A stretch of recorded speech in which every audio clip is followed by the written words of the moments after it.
యెహెజ్కేలు 36వ అధ్యాయము 26, 27 వచనాలు నేను చదువుతున్నాను. నూతన హృదయము మీకు ఇచ్చేదను, నూతన స్వభావము మీకు కలుగజేసేదను. రాతి గుండె మీలో నుండి తీసివేసి మాంసపు గుండెను మీకు ఇచ్చేదను. నా ఆత్మను మీ అందుంచి నా కట్టడలను అనుసరించు వానిగాను, నా విధులను గాయకొని వారిగాను మిమ్మును చేసేదను. ఈ మాట మనకి బాగా తెలిసిందే. నూతన హృదయాన్ని దేవుడు ఇస్తానని, రాతి గుండెను తీసివేసి మాంసపు గుండెని ఇస్తానన్నారని, పాత హృదయాన్ని తీసివేసి నూతన స్వభావము మీకు కలుగచేసేదని అని 26 చూడండి. నూతన హృదయము మీకు ఇచ్చేదను, నూతన స్వభావము మీకు కలుగచేసేదను. రాతి గుండె మీలో నుంచి తీసివేసి మాంసపు గుండె మీకు ఇచ్చేదను. నా ఆత్మను మీ అందుంచి నా కట్టడలను అనుసరించు వారిగాను, నా విధులను గాయకొని వారుగాను మిమ్మలను. ఆయన ఆత్మను మనలో ఉంచినప్పుడు మనం ఏమవుతామంట? ఆయన విధులను గాయకొని వారుగాను, ఆయన కట్టడలను గాయకొని వారుగాను తయారవుతామంట. ఆయన ఆత్మ మనలో లేకపోతే ఏమవుతుంది? మనకి ఆయన విధులను, ఆయన కట్టడలను అనుసరించి మనం నడుచుకోము. క్లియర్ అయిపోయింది కదా అక్కడ మీకు. నేను మీకు మీ హృదయాన్ని మారుస్తాను, మీ గుండెను మారుస్తాను, మీ స్వభావాన్ని మారుస్తాను, నా ఆత్మను మీలో ఉంచుతాను. ఉంచినప్పుడు మీకు ఏం జరుగుతుందంటే, మీరు నా విధులను, నా ఆజ్ఞలను, నా కట్టడలను గైకొనేటట్లు ఆయన ఆత్మే మనకు ఆ కార్యము జరిగిస్తుంది అనేంత అర్థము దాంట్లో ఉంది. అయితే మనం ఎంతవరకు తీసుకుంటామంటే, నూతన హృదయాన్ని మీకు ఇస్తానన్నారు దేవుడు. నాలో ఉన్న రాతి గుండెను తీసివేయండి, లేదంటే నా భర్తలో ఉన్న రాతి గుండెను తీసివేయండి, నా పిల్లల్లో ఉన్న రాతి గుండెను తీసివేసి మాకు మాంసపు గుండెను ఇవ్వండి ప్రభు అని మనం అలా ఆలోచించుకుంటూ ఉంటాం. ఇప్పుడు పరిశుద్ధాత్మను గురించి మనము ప్రతిదినము మాట్లాడుకుంటూ ఉన్నాము. పరిశుద్ధాత్ముడు మనలోనికి వస్తే మనకి నూతన స్వభావము రావాలి. యాక్చువల్గా ఇప్పుడు ఎవడైతే క్రీస్తునందు ఉన్నాడో వాడు నూతన సృష్టి. మనం అందరం కూడా యేసుక్రీస్తు ప్రభు వారిని స్వంత రక్షకుడిగా అంగీకరించి బాప్తిస్మం తీసుకున్నాం. ఫ్రాంక్గా మాట్లాడితే, నిజంగా మనం నిజం మాట్లాడే వాళ్ళం అయితే, మనం బాప్తిస్మం తీసుకోగానే మన స్వభావం అంతా మారిందా కదా? చెప్పాలి. లేదు కదా? నీటిలో మునిగి బయటకు వచ్చాం అంతే. చిన్నప్పుడు ఎలాంటి లక్షణాలు మనలో ఉన్నాయో ఇప్పుడు కూడా అవే ఉన్నాయి. ఎప్పుడు? క్రీస్తునందు మనము బాప్తిస్మం తీసుకున్న తర్వాత. అదే కోపము మనలో ఉంది, అదే ఈర్ష్య మనలో ఉంది, అదే అంటే తినే విధానం అలాగే ఉంది, మనము ప్రవర్తించే విధానము అలాగే ఉంది, మాట్లాడే విధానం ఏం మారిపోలేదు కదా వెంటనే, అన్నీ మామూలుగానే ఉన్నాయి. మారింది ఏంటి అంటే, మన మనస్సు మారి యేసుక్రీస్తు ప్రభు వారే దేవుడని తెలుసుకొని ఆయనలోనికి వచ్చాం. ఇది సత్యం కదా. మామూలుగా అయితే 2 కొరింథీయులకు రాసిన పత్రిక 5వ అధ్యాయము 17వ వచనంలో ఉంటుంది. 5:17లో కాగా ఎవడైతే క్రీస్తునందున్నాడో వాడు నూతన సృష్టి, ఇదిగో సమస్తమును కూడా గతించిపోయి సమస్తము పాతవైపోయి మీరు నూతనంగా మార్చబడ్డారు అని మాట ఉంటుంది. అంటే కేవలము మనము దేవునిలో క్రొత్తగా మన దేవుని తెలుసుకున్నాం, అంతే జరిగింది. అంతకు మించిన మార్పు రాలేదు అనేది ఖచ్చితంగా ప్రతి ఒక్క క్రైస్తవుడు ఒప్పుకోవాలి. అంతేగాని ఇలాగా ఎవరైతే బాప్తిస్మం తీసుకున్నారో వెంటనే వాళ్ళ హోలీ పీపుల్ కింద అయిపోయినట్లు, వాళ్ళకి మొత్తం మైండ్ అంతా మారిపోయినట్లు, పూర్వం ఉన్న మాట తీరిపోయినట్లు ఎక్కడా లేవు రికార్డులో. అయితే మరి ఎలాగా ఇది మనకి నూతన స్వభావం వస్తుంది? ఎలాగా మనకి నూతనమైనటువంటి గుండె వస్తుంది? ఎలాగా మనము ఆయన కట్టడలను, ఆజ్ఞలను అనుసరించి నడుచుకుంటాము అంటే కేవలము పరిశుద్ధాత్మ ద్వారా మాత్రమే సాధ్యము. కాబట్టి ఈరోజు మనం పరిశుద్ధాత్మ పొందుకోవడం అనే అనుభవంలోనికి అందరూ వెళుతున్నారు. ఎప్పుడైతే మీరు బాప్తిస్మం తీసుకుంటారో అప్పుడు పరిశుద్ధాత్మ అనే వరం మీరు పొందుకుంటారని పేతురు గారు చెప్పారు. దాన్ని పట్టుకుని ప్రతి క్రైస్తవులు ఆ స్టేజ్లోనే ఉండిపోతున్నారు.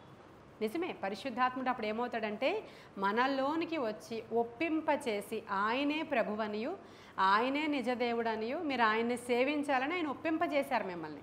కాబట్టి మీరు దేవునిని తెలుసుకున్నారు, బైబిల్ చదువుతున్నారు, మందిరానికి వస్తున్నారు అంటే ఆయన ఉండబట్టే. అక్కడికి ఆ స్టేజ్ కంప్లీట్ కాదని నేనేం చెప్తున్నానంటే, పరిశుద్ధాత్మ నింపుదల మనకి చాలా అవసరం. ఆది అపోస్తలులు చూసుకున్నప్పుడు ప్రభు వారితో ఉన్నప్పుడు వాళ్ళు దేవునితో సహవాసం చేస్తూ ఉన్నారు. తరువాత మరలా ప్రభువు చనిపోయి తిరిగి లేపబడి ఆత్మస్వరూపిగా వారి మధ్యలో తిరిగినప్పుడు ఊది పరిశుద్ధాత్మను పొందుకోమన్నారు. తర్వాత మరలా వాళ్ళు మేడగదిలో కూర్చున్నప్పుడు నిండుగా వారి తలల మీదకి పరిశుద్ధాత్ముడు ఇన్ని అనుభవాల గుండా ఎలా వెళ్ళారో మనం కూడా అలాగే వెళ్ళాలి అనేది నేను గత చాలా రోజుల నుంచి 2 నెలల నుంచి మీకు అలా మాట్లాడుతూనే ఉన్నాను. ఇప్పుడు ఏ లెవెల్లో మనము మునిగిపోతే పరిశుద్ధాత్మలో మనకి స్వభావం అంతా మారిపోతుందో ఒకసారి ఆలోచన చేయాలి. మనం ఆలోచించుకుని అసలు నేను పొందుకున్నానా లేదా పరిశుద్ధాత్మ, నాకు డౌట్గా ఉంది అని ఇక్కడ కూర్చున్న చాలామందికి డౌట్ ఉంటుంది.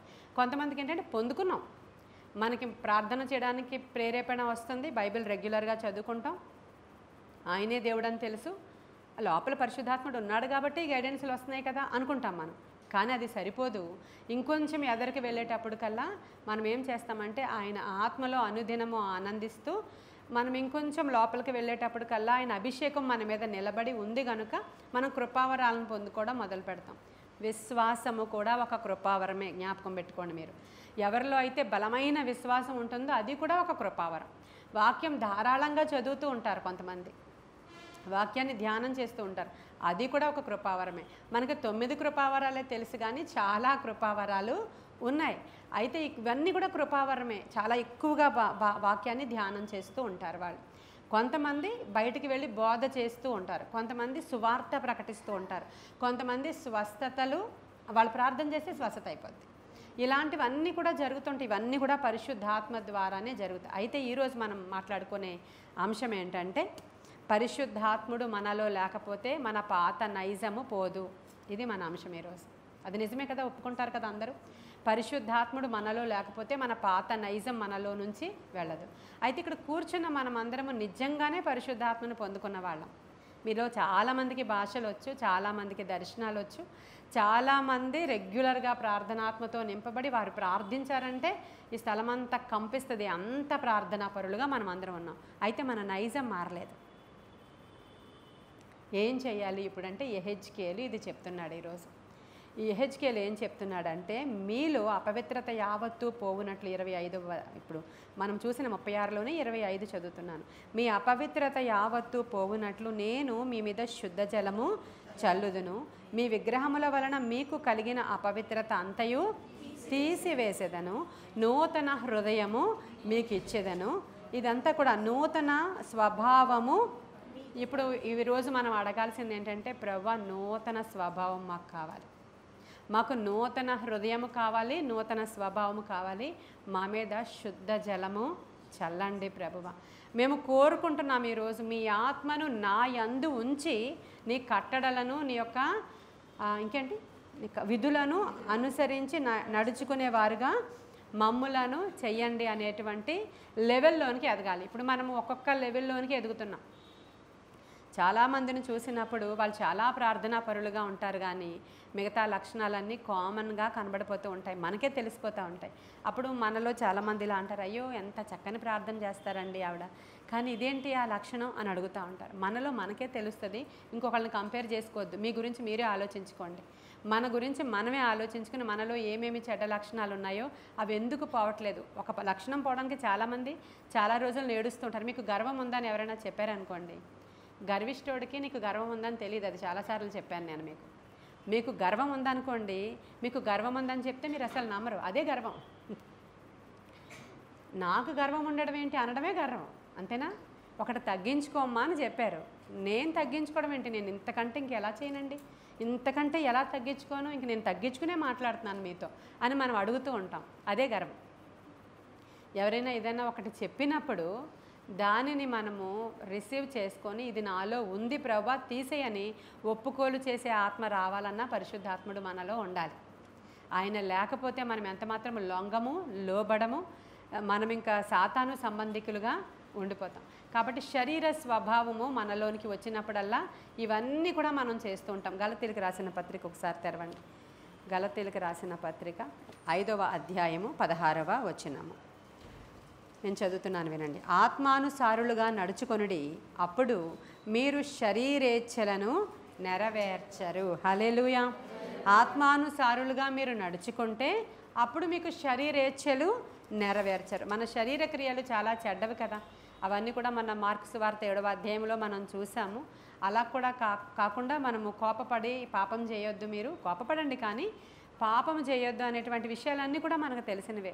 మన శరీర కార్యాలు ఇవన్నీ కూడా, శరీరేచ్ఛలు ఇవన్నీ కూడా మన జీవితంలోనికి వచ్చేస్తున్నాయి. అవి పోవాలి అని అంటే ఆత్మానుసారులుగా మనము మార్చబడాలి. ఇప్పుడు అనుదినము కూడా మనం ఆత్మలో నడవాలి అంటే పరిశుద్ధాత్మతో రోజు మన ప్రయాణము సాగాలి. ఆయన లోపల ఉన్నప్పుడు ఆయన ఆలయముగా మన శరీరం ఉందనియు, ఆయన ఆత్మలో మనలో ఆయన ఆత్మ నివాసం ఉంటున్నారని మనము తెలుసుకొని ఆయన కట్టడలకు ఆజ్ఞకు మనము లోబడాలి. నిన్నటి సబ్జెక్ట్ ఏంటి చెప్పాను నేను? పరిశుద్ధాత్మ అధికారానికి మీరు ఒప్పుకోవాలి అన్నాను. ఇప్పుడు ఆయన అధికారానికి మీరు ఒప్పుకోవాలి అని అంటే ఖచ్చితంగా పరిశుద్ధాత్మ అభిషేకం మన మీద ఉండాలి. లేకపోతే మనం చాలా కఠినమైన మనస్సులు గలవాళ్ళం కాబట్టి మనము లోబడం.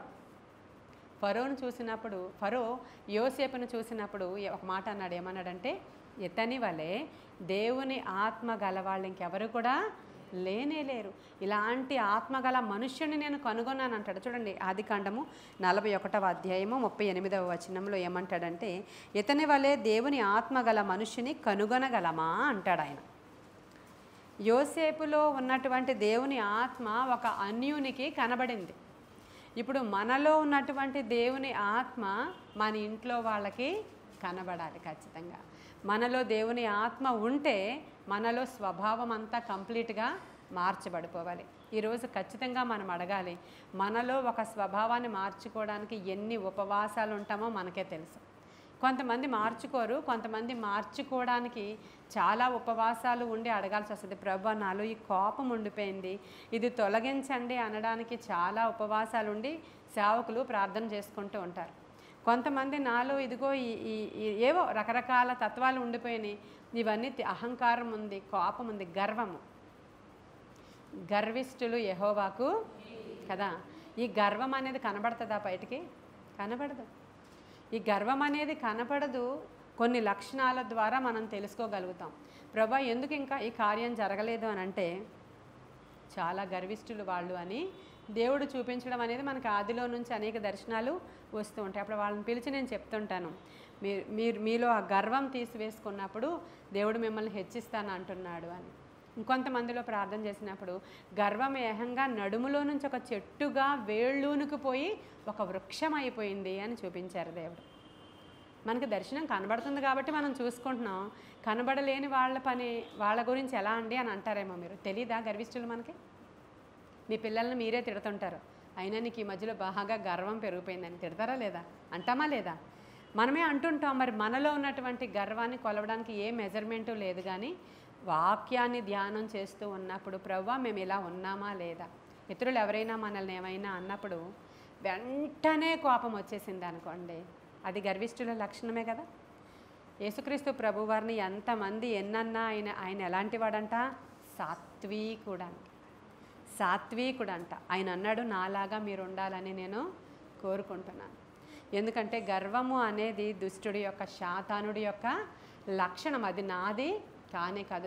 గర్విష్ఠులు నేను చూసినప్పుడు బాధపడతాను, దూరం నుంచి చూస్తాను, వాళ్ళని అసలు నేను పట్టించుకోను అన్నాడు ఆయన. కాబట్టి ఈరోజు ప్రభువా నీ కట్టడలను ఆజ్ఞలను అనుసరించి నడుచుకోవాలి. నా పూర్వపు లక్షణము నాలో నుంచి పోవాలి. నా పూర్వ నైజము నాలో ఉన్న కారణంగా నేను నిత్యరాజ్యానికి వారసురాల్ని కాకపోతాను నేను. కాబట్టి ఈరోజు పూర్వపు నైజం ఏది మాలో ఉండకుండా ఉండేంత నూతనమైన ఆత్మ ఈరోజు మాకు కావాలని అడగాలి. ఈరోజు సబ్జెక్ట్ అదే కాబట్టి మాకు నూతన ఆత్మ కావాలి. అనుదినము ఆత్మతో నింపుతాడు ఆయన, అనుదినము నూతన ఆత్మతో నింపుతాడు. వాళ్ళందరినీ ఊది పరిశుద్ధాత్మ పొందుకోమన్నారు. అప్పుడు వాళ్ళకి ఏం జరిగిందంటే ఆ గదిలో ధైర్యం వచ్చింది. ఎందుకంటే వాళ్ళు ఎందుకు మూసి ఉన్న తలుపులు గల గదిలో బంధించబడి ఉన్నారు అంటే బయట పరిస్థితులు అస్సలు బాగోలేదు.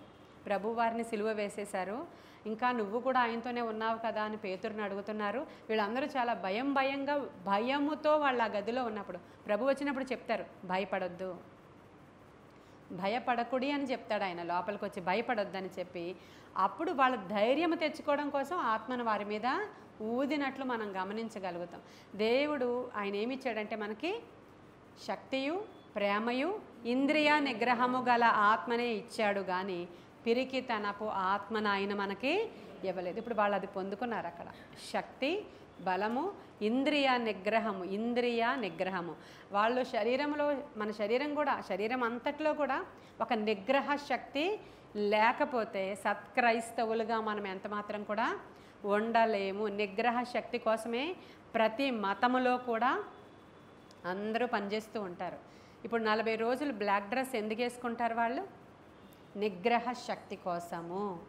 నిగ్రహ శక్తి. ఆ 40 రోజులు ఇంట్లో ఉన్నటువంటి స్త్రీ దగ్గరికి వాళ్ళు వెళ్ళరు, వాళ్ళు వండిన భోజనాన్ని వాళ్ళు తినరు. ఆ 40 రోజులు చన్నీళ్లతో స్నానం వాళ్ళు చేస్తారు. 40 రోజులు ఆ యొక్క వెల్లుల్లి, ఉల్లికి సంబంధించినవి కానీ ఎన్వి కానీ వాళ్ళు తినరు. ఎందుకని? నిగ్రహ శక్తిని సంపాదించుకోవడం కోసం. క్రైస్తవులు వెటకారంగా మాట్లాడతారు, ఈ బట్టలు ఆ బట్టలు వేసుకోవడం అనవసరం అని మాట్లాడతారు. నీకు నిగ్రహ శక్తి ఉందా? నీవు ఆ బట్టలు వేసుకోవాల్సిన అవసరం లేదు. వాళ్ళు వేసుకుంటున్నారంటే నీకంటే చాలా గొప్పవాళ్ళు వాళ్ళు.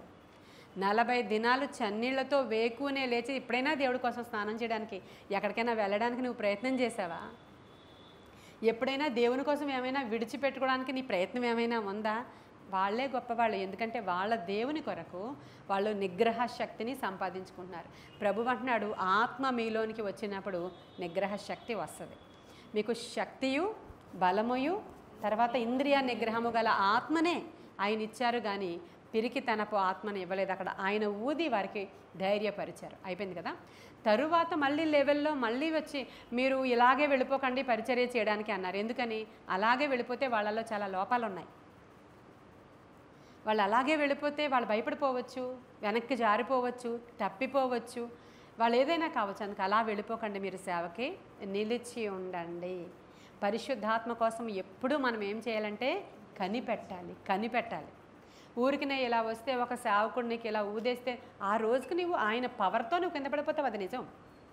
ఆయన అనాయింటింగ్ ఎక్కువగా ఉంది కాబట్టి నువ్వు పడిపోయావు. అంత మాత్రం చేత నువ్వు ఆత్మను పొందేసుకున్నావు కాదు. నువ్వు ఆ రోజుకి ఆ పవర్ తట్టుకోలేక పడిపోయావు. తరువాత నీకు ఆకలి పుట్టాలి పరిశుద్ధాత్మ కొరకు. నువ్వు పరిశుద్ధాత్మను పొందుకోవడానికి అడగాలి ప్రభువుని, ఆశపడాలి. ఇందాక ఏలియా గురించి నేను చెప్పాను, ఎలీషా గురించి. అలా అడిగి 4 స్టేజ్లు దాటాలి చెప్పాను. ఏమేమి విడిచిపెట్టుకోవాలో చెప్పాను. అవన్నీ విడిచిపెట్టుకున్నప్పుడు నిజమైన దేవుని ఆత్మశక్తి మన మీదకి వచ్చినప్పుడు ఈ లోకానికి మనము వేరై జీవించడం మొదలవుతుంది. హల్లెలూయా.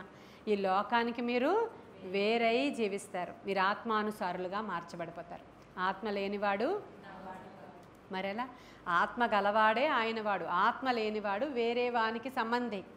కాబట్టి పరిశుద్ధాత్ముని యొక్క శక్తి మనకు కావాలి, పరిశుద్ధాత్మ బలము మనకు కావాలి. మనం జీవించాలన్నా, బ్రతకాలన్నా, ఈ లోకంలో ప్రభువు కొరకు జీవించి మనము ప్రత్యేకించబడాలన్నా ఆయన ఆత్మశక్తితో తప్ప వేరే దేనితోనూ అది సాధ్యము కాదు. ఏ యాగము చేసినా అది వ్యర్థమే. కొండ మీదకి మోకాళ్ళ మీద ఎక్కి వెళ్ళిపోండి, అలా చేశాడు మార్టిన్ లూథర్. కొండ మీదకి మోకాళ్ళతో ఎక్కి వెళ్ళిపోతున్నాడు ఒకరోజు. ఎందుకంటే ఆయనకి పాప భీతి. మార్టిన్ లూథర్ అనేటువంటి భక్తుడు ఏం చేసినా ఈ పాప ప్రక్షాళన జరగదు, అందుకని నేను మోకాళ్ళు వేసి అక్కడ గాజు పెంకులు వేసుకుని దాని మీద మోకాళ్ళు వేసి కొండెక్కి వెళ్ళి నేను అక్కడ ప్రక్షాళన చేసుకోవాలనుకున్నాడు, గుండు కొట్టుకోవాలనుకున్నాడు, శరీరాన్ని ఆయాసపరచుకోవాలనుకున్నాడు. చెప్పాను కదా, సన్యాసిగా మారిపోయాడు. ఆయన అడ్వకేట్. ఆయన సగమే చదివాడు, ఆ యొక్క న్యాయవాద వృత్తిలో కొనసాగలేదు. ఇంకా చదివేసరికల్లా దేవుడు దర్శించాడు.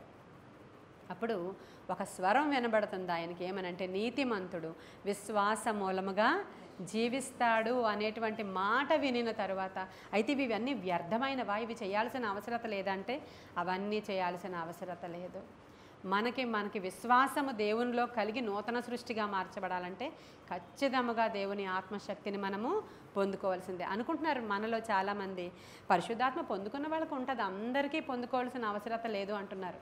కానీ నిత్య రాజ్యానికి వెళ్ళాలంటే అందరూ మారు మనసు పొందుకోవాలి, అందరూ నూతన సృష్టిగా మార్చబడాలి, అందరూ దేవుని ఆత్మ ద్వారా నడిపించబడిన వారే ఆయన సంబంధికులుగా మార్చబడతారు. ఇంకా జెరుబ్బాబెలు దగ్గర మీరు చూస్తారు, జకరియా గ్రంథము 4:6-7 వచనాలు మనం చూస్తున్నాం. శక్తి చేతనైనను బలము చేతనైనను కాక నా ఆత్మ చేతనే ఇది జరుగునని సైన్యములకు అధిపత్యగు యెహోవా సెలవిచ్చుచున్నారు.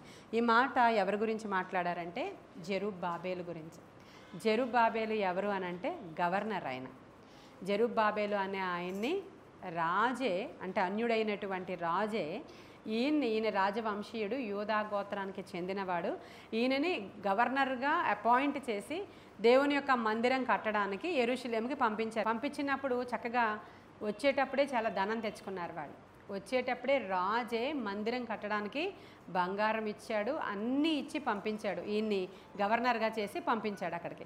పంపించినప్పుడు కట్టడం మొదలుపెట్టేశారు, చాలా వరకు కట్టారు. అక్కడ ఉన్నటువంటి పరిస్థితులు చాలా అననుకూల పరిస్థితుల కారణంగా మందిరము కొన్ని సంవత్సరాలు ఆగిపోయింది. ఆగిపోయినప్పుడు ఇప్పుడు జెరుబ్బాబెలు చాలా ప్రయత్నాలు చేసి ఉంటారు అక్కడ. జెరుబ్బాబెలు తన స్వంత శక్తిని ఉపయోగించి ఉంటాడు, సొంత ఆలోచనను ఉపయోగించి ఉంటాడు, సొంత పవర్ను ఉపయోగించి ఉంటాడు, అవ్వలేదు అక్కడ. అప్పుడు దేవుడు అంటున్నాడు, నీ శక్తి చేత కాదు, నీ బలముతో కూడా కాదు, నీ గవర్నర్ పోస్టును బట్టి కూడా కాదు, దేన్ని బట్టి కాదు, కానీ నా ఆత్మ ద్వారానే ఇది జరుగును. హల్లెలూయా అని చెప్పి ప్రభు ఏమంటున్నాడంటే, జెరుబ్బాబెలుకు ఎదురుగా ఉన్నటువంటి మహా గొప్ప పర్వతమా, నీవు చదును భూమిగా మార్చబడతావు అన్నారు. ఇప్పుడు దేవుని ఆత్మ చేత మాత్రమే ఎత్తైనటువంటి ప్రదేశము చదును భూమిగా మారుతుందని కీర్తనల గ్రంథంలో ఉంది. 143వ కీర్తన 10వ వచనం చూడండి. 143వ కీర్తన 10వ వచనం. నీవే నా దేవుడవు, నీ చిత్తానుసారముగా ప్రవర్తించుటకు నాకు నేర్పుము. దయగల నీ ఆత్మ సమభూమి గల ప్రదేశమందు నన్ను నడిపించునుగాక. హల్లెలూయా చెప్దామా? దయగల నీ ఆత్మ సమభూమి గల ప్రదేశంలో నన్ను నడిపిస్తుంది. దేవుని ఆత్మ మనల్ని ఎలా నడిపిస్తారంట? సమభూమి గల ప్రదేశంలో నడిచి వెళ్ళిపోవాలి. అంటే ఏంటి? ఈ యాత్రలో మనం వెళ్ళేటప్పుడు అనేకమైన గోతులు ఉంటాయి, గుంటలు ఉంటాయి, లోయలు ఉంటాయి. ఆ ప్రయాణం గుండా చేసి మరలా అనేకమైన ఎత్తులు ఉంటాయి కదా. ఇప్పుడు మన ఎదురుగా ఎత్తైనటువంటి పర్వతాలు ఉన్నాయి. దేని ద్వారా మనము దాన్ని సమభూమి గల ప్రదేశముగా చేస్తామంటే కేవలము దేవుని యొక్క ఆత్మ ద్వారా. హల్లెలూయా. కాబట్టి ఇక్కడ జెరుబ్బాబెలుతో దేవుడు మాట్లాడుతున్నాడు. శక్తి చేత కాదు, బలము చేత కాదు, నా ఆత్మ ద్వారా మాత్రమే ఈ మహా గొప్ప పర్వతం ఏదైతే ఉందో అది అడ్డుగోడ అంతా తొలగించబడి చదును భూమిగా మార్చబడిపోతుంది అని.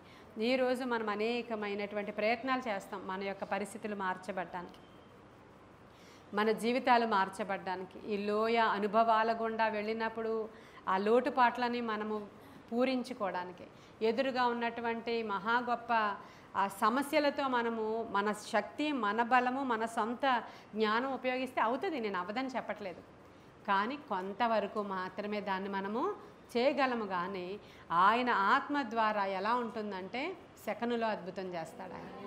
ఇప్పుడు యోసేపు దేవుని ఆత్మ గల మనుష్యుడంట. ఆయన లోకాన్ని జయించినటువంటి లక్షణాలు ఉన్నాయి. స్వతహాగా తల్లి ఎలాంటి గుణ లక్షణం గలది అంటే విగ్రహారాధికురాలు. ఆమె విగ్రహాన్ని దాచుకొని వచ్చింది. యాకోబు దేవుణ్ణి అంత గట్టిగా పట్టుకున్న ఆవిడ కానే కాదు. యాకోబు దేవుణ్ణి గట్టిగా పట్టుకున్న ఆమె ఆ దేవుడే నాకు బిడ్డనిచ్చాడు అని నిజంగా నమ్ముంటే ఆ రోజు విగ్రహం తెచ్చుకోదు ఆవిడ. ఆ రోజే నమ్మిందనుకోండి, ఈ విగ్రహాలతో నాకేం పని, ఈ కులదేవతలతో నాకేం పని, ఆ దేవుడే, యాకోబు దేవుడే నా గర్భాన్ని తెరిచి గొడ్రాలితనము నుంచి నన్ను బయటికి విడిపించాడు అని నమ్మి ఉంటే ఆవిడ విగ్రహాన్ని దీనికేసి తెచ్చుకున్నా, వాళ్ళ నాన్న వచ్చినప్పుడు నాకు తెలియక తెచ్చుకున్నాను, తీసుకెళ్ళిపో, నీ విగ్రహంతో నాకు పని లేదు, నా భర్త దేవుడు నాకు చాలు అని చెప్పిన ఆవిడ అక్కడ హైడ్ చేసింది, అబద్ధం ఆడింది, తండ్రిని మోసం చేసింది, భర్తని కూడా మోసం చేసింది, ఇంటి దగ్గర నుంచి ఆ విగ్రహం తెచ్చుకుంది. ఇవన్నీ లక్షణాలు యోసేపులోనికి రాలేదు. అవునా కదా? ఏ లక్షణాలు, తల్లి నుంచి వచ్చిన లక్షణాలు యోసేపు గారిలో ఆత్మానుసారిగా ఉన్నాడు ఆయన. హల్లెలూయా. ఆత్మ సంబంధిగా చిన్ననాట నుంచే దేవుని ఆత్మ అభిషేకము యోసేపు మీద నిలవబడింది కనుక కళల ద్వారా ఆయనతో దేవుడు మాట్లాడడం మొదలుపెట్టాడు. మనలో దేవుని ఆత్మశక్తి ఉంది కాబట్టే ఆయన కళల ద్వారా మాట్లాడుతున్నారు, దర్శనాల ద్వారా మాట్లాడుతున్నారు, వాక్యం ద్వారా మాట్లాడుతున్నారు, అభిషేకించబడిన దైవజనుల ద్వారా మాట్లాడడానికి అభిషేకించబడిన స్థలానికి మిమ్మల్ని రప్పిస్తున్నారు. అంత వివేచన ఇచ్చారు మీకు. కాబట్టి ఈరోజు ఇంకా మనం అడగాలి, ప్రభువా ఇది మాకు సరిపోదు, మా తల మునిగే లోతైనటువంటి దేవుని ఆత్మశక్తితో ఎదగాలని ఈ 30 దినాలలో మేము ప్రార్థన ఆత్మ పొందుకోవాలని దేవుని ఆత్మ సహాయంతో మేము ఎదగాలని ఆశపడుతున్నాం ప్రభువా. నిండైన ఆత్మ మాకు కావాలి. ఈరోజు ఎలాంటి ఆత్మ కావాలంటే టోటల్గా మా స్వభావం మారిపోవాలి. టోటల్గా మా జీవితంలో ఉన్నటువంటి నీకు విరోధమైన గుణ లక్షణాలు పారిపోవాలి. ఏది వినాలో ఏది వినకూడదో, ఏది మాట్లాడాలో ఏది మాట్లాడకూడదో. అక్కడి నుంచి యోసేపు ఏమయ్యాడంట? పారిపోయాడంట. పారిపోయాడు కాబట్టే దేవుని ఆత్మ ఆయన మీద నిలిచే ఉన్నది. హల్లెలూయా. మనం పారిపోవట్లేదు చాలా సందర్భాల్లో. అంటే అలాంటి స్త్రీ ఏమీ మన ఎదర నిలవబడదు. మనం కొన్ని సందర్భాలలో మాట్లాడకూడని చెడ్డ మనుషుల యొక్క సమూహం ఉంటే అక్కడ నుంచి పారిపోం. మనం వాళ్ళతో సహవాసం చేయడానికి మనం పారిపోము, ఇంకా ఎక్కువగా వింటాం. మన చుట్టాల్లో చాలామంది ఎక్కువసేపు ఏవో మాట్లాడుతూ వాళ్ళ గురించి వీళ్ళ గురించి ఆ బంధువుల గురించి ఈ బంధువుల గురించి చెప్తుంటే ఎంత చల్లగా ఉంటుందో వినడానికి చాలామందికి. మనకు అలా ఉండకూడదు, కంపరంగా ఉండాలి. అది మేము ఇటువంటి మాటలు వినుట కూడా మాకు తప్పే, అది పాపమే. సరే చెప్పారు కదా సరే అని మనం విడిచిపెట్టి పారిపోవాలి అలాంటి వాటి నుంచి.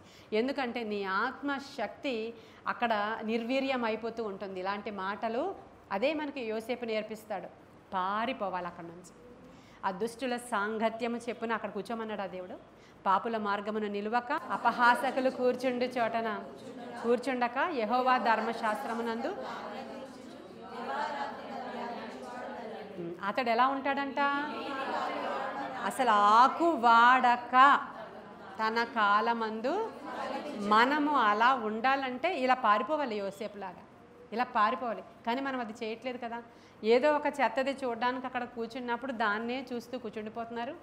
దాని నుంచి పారిపోవట్లేదు, ఆ మాటల నుంచి పారిపోవట్లేదు. ఎందుకంటే పరిశుద్ధాత్మ ఉన్నవాళ్ళు అవన్నీ కూడా చేయడం ఈజీ అవుతుంది వాళ్ళకి. ఆత్మ లేని వాళ్ళకి చాలా టఫ్. మాకు టీవీ చూడకుండా ఉండలేకపోతున్నాం, ఇక్కడ బాగానే ఉంటున్నాం కానీ ఇంటికి వెళ్ళిన తర్వాత మేము ఉండలేకపోతున్నాం అని చెప్తున్నారు కొంతమంది. ఎందుకో తెలుసా? వారిలో ఆత్మ లేదు కాబట్టి. పరిశుద్ధాత్ముడు వస్తే ఒకే ఒక మాట, నేను చూడకూడదు అనుకుంటున్నాను అంతే, ఇంక మళ్ళా లేదు అది. మీరు ఇది కూడా అర్థం చేసుకోండి. జయించకుండా ఇది ఉంది అంటే పరిశుద్ధాత్ముడు మీలో లేరు అని అర్థం చేసుకోవాలి. ఇప్పుడే ఒక్కొక్కటి మీరు వింటూ ఉన్నప్పుడు అంతే కదా, సూచనలు అవే కదా. నేను ఆ పాపాన్ని అది పాపం కింద ఎంచితే దాన్ని నేను జయించలేకపోతున్నానంటే పరిశుద్ధాత్ముడు మీలో నుంచి ఆయన వస్తే అది చాలా ఈజీగా ఉంటుంది. ఆయన లేకపోతే అది చాలా కష్టంగా ఉంటుంది. ఎలా మానాలండి? మా అవ్వదు, అది అవ్వదండి. దాంట్లో తప్పే ఉంది, దాంట్లో నీతి తీసుకుంటాం, మంచి తీసుకుంటాం, అంతేగాని అనేటువంటి మాటలు మనకు వినబడుతూ ఉంటాయి అన్నమాట. అవి వినబడుతూ ఉంటాయి మనకి. ఆటపాటలకి ఎంజాయ్ చేయడానికి మనలో చాలామంది ఇలా అంటారు, ఇంట్లో ఉండి ఉండి మగ్గిపోయాం, అసలు అలాగెళ్ళి ఎప్పుడైనా తీసుకెళ్లారా నన్ను? ఆ బీచ్కి వెళ్ళామా, ఇక్కడికి వెళ్ళామా, అక్కడికి వెళ్ళామా, నాకు బయటకు తిరగాలని ఉంది. ఎందుకు తిరగాలని ఉంటుంది నీకు? నువ్వు శరీరానుసారమైన నైజం ఇంకా నీలో ఏలుబడి చేస్తూ ఉంది కాబట్టి రిలాక్స్ అవడంలో తప్పులేదండి. అలా వెళ్ళొచ్చు, ఎవరైనా వెళ్ళొచ్చు, కానీ ఆత్మ సంబంధులకు అసలు సమయం ఉండదు. దేవుడు తన పనిని అప్పగిస్తూ ఉంటాడు వాళ్ళకి, ఆయన అద్భుతాలు చేస్తూ ఉంటాడు వాళ్ళ జీవితంలో. యోసేపు ఆత్మ సంబంధమైన వ్యక్తి అని ఫరో ఇలా చూసి వెంటనే అన్నాడు, ఇతని వలె ఆత్మ సంబంధమైన వ్యక్తిని మనము కనుగొనగలమా? హల్లెలూయా. అది అతనిని రాజుగా చేసింది. హల్లెలూయా. నిన్ను దేవుడు అంటున్నాడు, నిన్ను ఎత్తైన పర్వత శిఖరాల మీద నేను నిన్ను నిలువబెడతాను. మీరు తలగా ఉంటారు కానీ మీరు తోకగా ఉండరు, మీరు పైవారిగా ఉంటారు కానీ క్రిందవారిగా. మనం ఈ ప్రార్థనలు చేస్తూ మా పిల్లలు ఇలా పైవారిగా ఉండాలి, పైవారిగా ఉండాలి, పైవారిగా ఉండాలి, మేం పైవారిగా ఉండాలి, పైవారిగా ఉండాలి. ఆయన ఎప్పుడూ కూడా ఒక విషయాన్ని చెప్పాడు అంటే దానిపైన కింద చదవాలి మీరు. ఇవి మీరు చేస్తే ఇవి నేను చేస్తా, ఇవి మీరు చేస్తే ఇవి నేను చేస్తా, ఇవి మీరు చేసినప్పుడు అనుసరించినప్పుడు నా ఆజ్ఞలను కట్టడలను మీరు అనుసరించినప్పుడు నేను ఈ విధంగా చేస్తాను అంటారు ప్రభు. కాబట్టి పరిశుద్ధాత్ముడు మనలోనికి వస్తే ఏమవుతుందంటే శరీరానుసారమైన మనస్సు మొదట చచ్చిపోతుందండి. ఆత్మానుసారమైనటువంటి మనసు మనలోనికి వచ్చినప్పుడు ఆత్మానుసారులు అనుసారమైనటువంటి సంబంధమైన విషయాలను వాళ్ళు అనుసరింపరు. గలతీలో చూపించాను మీకు. దావీదు గారి మీదకి దేవుని యొక్క ఆత్మ దిగి వచ్చినప్పుడు ఆనాట నుంచి దావీదు చాలా బలముగా దేవునితో సహవాసం చేయడం మొదలు పెట్టాడంట. మరి సౌలు మీదకి దిగి వచ్చినప్పుడు దిగి రావడం అంటే సమూయేలే అభిషేకించాడు ఇద్దరిని కూడా. అప్పుడు వెంటనే సౌలు గారికి ఏమైంది? క్రొత్త మనస్సు వచ్చేసిందంట. ఇప్పుడు మనకి క్రొత్త మనస్సు వచ్చింది అనుకుందాం. దీనిని నిలుపుకోవడానికి అనుదినము నూతన ఆత్మ సహాయముతో మనము ఆయన ఆత్మతో నడవాలండి, జర్నీ చేయాలి. దేవుని ఆత్మను ప్రక్కన పెట్టేసి సౌలు వెంటనే ఈ ప్రజల యొక్క మన్నన ఎలా పొందుకోవాలి, ఈ ప్రజలందరూ ది బెస్ట్ కింగ్ అని నన్ను ఎలా అనాలి, ఈ ప్రజలందరికీ నేను చాలా యుద్ధ వీరుణ్ణని ఎలా ప్రూవ్ చేసుకోవాలి, ఈ ప్రజలందరికీ నేను యుద్ధానికి వెళ్ళిన ప్రతి చోట నెగ్గుతానని ఎలా ప్రూవ్ చేసుకోవాలి, ఇదే ఆలోచన ఆయనకి. అంతే తప్ప దేవుని మందసం ఎక్కడో ఉండిపోయింది, అయ్యో నేను అది తీసుకురానా, ఇదే కదా దేవుని మందసమే కదా మన దేవుడు అంటే అనుకోలేదు. బలులు అర్పించేటప్పుడు కూడా సమూయేలు ఇంకా రాలేదు. రాకపోతే ఏం చేస్తున్నాడు ఈయన, నేను చేసేస్తాను పదండి అంటున్నాడు. ఎందుకంటే ఈ ప్రజల యొక్క మన్నన చూరగొనడానికి అతను. అంటే ఇంక అతనికి ఏం కావాలంటే మనుషులు మనుషులు మనుషులు. దానితోనే దావీదు ఆత్మ పొందుకున్న తర్వాత నూతన ఆత్మ ఆయనకు వచ్చాక ఆయన శరీర సంబంధమైనటువంటి మనుషుల కొరకు చూడలేదు. హల్లెలూయా. దేవుని మందసాన్ని ఎక్కడ తేవాలా, దేవుని పనులు ఇంకా ఏమైనా పెండింగ్ ఉండిపోయినాయేమో ఏమన్నా చెయ్యాలా, అయ్యో అక్కడో ఉండిపోయిందా నా దేవుని యొక్క కార్యం నేను చెయ్యాలా, నా దేవుని మందిరం అలా ఉండిపోయిందా, గుడారంలో నా దేవుడు ఉండడం ఏంటి, అయ్యా నీ కోసం నేను మందిరము కట్టాలా, తన సొంత డబ్బులో కొంత తీసి ఏం చేశాడంట, ఆయన దాచాడంట. హల్లెలూయా. ఆయన యుద్ధాలు చేసి సంపాదించింది, ఆయన ఎక్కడెక్కడో తీసుకుని వచ్చినటువంటి సంపాదన అంటే ఏవో చాలా పన్నులుగా వసూలు చేసింది కాకుండా అని అర్థం. అక్కడ పన్నులు వసూలు చేసిందంతా కూడా ఆ బొక్కసంలో ఉంటుంది అంటారు దాన్ని. అదంతా రాజుగారు ఆ కార్యాల కోసం ఉపయోగిస్తాడు. అలా కాకుండా రాజుగారికి కొంత అమౌంట్ సొంతంగా ఉంది, ఆ అమౌంట్ని కూడా నా దేవుడికి ఇచ్చాను అంటాడు. ఎందుకంటే ఆయన ఆత్మానుసారిగా ప్రవర్తించాడు. హల్లెలూయా. ఆత్మానుసారిగా. కొన్నిసార్లు శరీరానుసారమైన మనసు ఆయనకు వచ్చినప్పటికీ ఒక్క తప్పుతో తను సరిదిద్దుకున్నాడు ఆయన. తర్వాత ఎప్పుడు కూడా వెనుదిరిగా ఆయన చూడలేదంట. అందుకే నీ ఆత్మ నుంచి ఎక్కడికి పారిపోతానయ్యా నేను అంటాడు. హల్లెలూయా. కాబట్టి ఈరోజు అడగండి మీరు అందరూ. అంటే ఇలా చెప్పుకొని వెళితే ఎన్నో ఎగ్జాంపుల్స్ వస్తూ ఉంటాయి, మనకి మాట్లాడుకుంటూ ఉంటాం. మన ఎదురుగా ఉన్నటువంటి పర్వతాలన్నీ కూడా చదును భూమిగా మారిపోవాలంటే దేవుని యొక్క ఆత్మ సహాయం మనకు కావాలి. మన స్వభావము మన మనస్సు మార్చబడాలంటే ఈరోజు యెహెజ్కేలు గ్రంథంలో ప్రభు చెప్పిన మాటని ఇంటికి వెళ్ళిన తర్వాత మీరు చదువుకోవాలి. మీ ఆత్మను నా యందుంచి నా కట్టడలను అనుసరించి వానిగాను నా విధులను గైకొని వారుగాను నాయనా మీరు మమ్మల్ని తయారు చేయండి అని అడగాలి. ప్రభువుతో మనం ఈ మాటలు అడగాలి, మాకు అది కావాలి ప్రభువా అని. మనము దేవుని వైపు చూసి అడగాలి, ప్రభువా నీ ఆత్మను నాలో ఉంచి నీ కట్టడలను అనుసరించేవారుగా నన్ను తయారు చేయండి, నాలో ఉన్న పాత నైజం తీసివేయండి, నూతన నైజం నాకు కావాలి. ఈరోజు అడుగుడి మీకు ఇవ్వబడును అన్నాడు దేవుడు. మీరు అడిగితే నేను ఇచ్చేస్తాను, మీరు అడిగితే ఇస్తాను. నీవు నా యందును నేను నీ యందును నిలిచి ఉంటే నీకు ఏది ఇష్టమో అడిగేసాయి, అప్పుడు నేను అన్నీ కూడా నేను మీకు ఇస్తాను, ఖచ్చితంగా ఇస్తాను. మీరు అడగాలే కానీ నేను ఇస్తాను. నా పాత నైజం మారిపోవాలి ప్రభా, నా పాత లక్షణాలు నాలో ఉండొద్దు ప్రభా, నాలో కపట నటన యేసు నామంలో తీసివేయండి ప్రభా. క్రైస్తవ్యంలోనికి రావడం అంటే డ్రెస్సింగ్ చేంజ్ అవ్వడం అనుకుంటారు చాలామంది. ఇదివరకు మేము మా నొసలంతా ఖాళీ లేకుండా ఉంచేవాళ్ళమండి, ఇదివరకు మా మెడంతా ఖాళీ లేకుండా ఉంచేవాళ్ళమండి, ఇదివరకు మా చేతులంతా ఖాళీ లేకుండా ఉంచేవాళ్ళమండి, ఇప్పుడు మేము మారిపోయాం, సింపుల్గా అయిపోయామండి. కాబట్టి ఇంకా మాకు విరక్తి కలిగేసి తెల్లబట్టలే వేసుకోవాలనిపిస్తుందండి అని. అలాగే తెల్లబట్టలు వేసుకొని సాధుగా వస్తున్నటువంటి ఆవిడని ఏమన్నా ఒక మాట అని చూడండి, అని చూడండి, అప్పుడు ఆవిడ అంత ఎత్తు లేవకపోతే ఆవిడ మారిపోయినట్లే.